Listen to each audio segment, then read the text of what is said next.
Heureusement, c'est pas comme ça qu'on plaide. Hein. Ouais.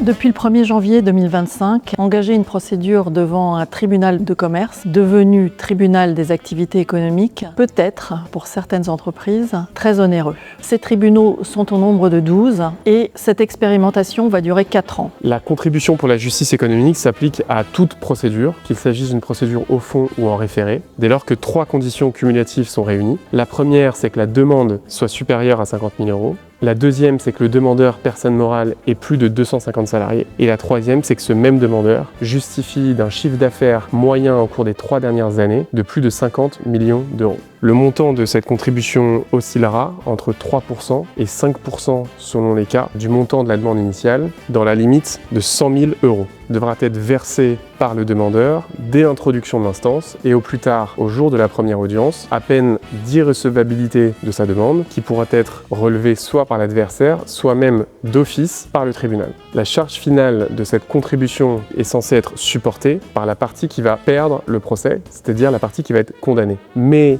dans un certain nombre de situations, le juge pourrait, sur décision motivée, décider que c'est la partie qui a gagné qui supportera tout ou partie de cette contribution, ce qui laisse planer une incertitude totale sur le sort final de cette dette. Autrement dit, vous pourriez gagner le procès et devoir quand même payer tout ou partie de cette contribution pour la justice économique. Donc cette réforme est critiquée, hein, on en a bien conscience. Peut-être une des critiques essentielles dont on peut parler et que je trouve assez justifiée, c'est le fait que les entreprises vont devoir payer un coût qui n'est pas négligeable pour pouvoir initier leur action. En revanche, une entreprise qui relèvera de la compétence d'un des tribunaux qui n'est pas concerné par cette réforme n'aura pas à payer. Le règlement alternatif des litiges va devenir un moyen de plus en plus important et nécessaire vers lequel se tourner avant d'initier une action devant un tribunal des activités économiques. Peut-être qu'on pourra envisager de faire peser ou financer le coût de cette contribution pour la justice économique par une garantie contractuelle, peut-être par un contrat d'assurance ou par le recours à un tiers financeur. Et c'est tout l'objet de notre travail et de notre engagement indéfectible dans l'intérêt de nos clients chez Advent Altana pour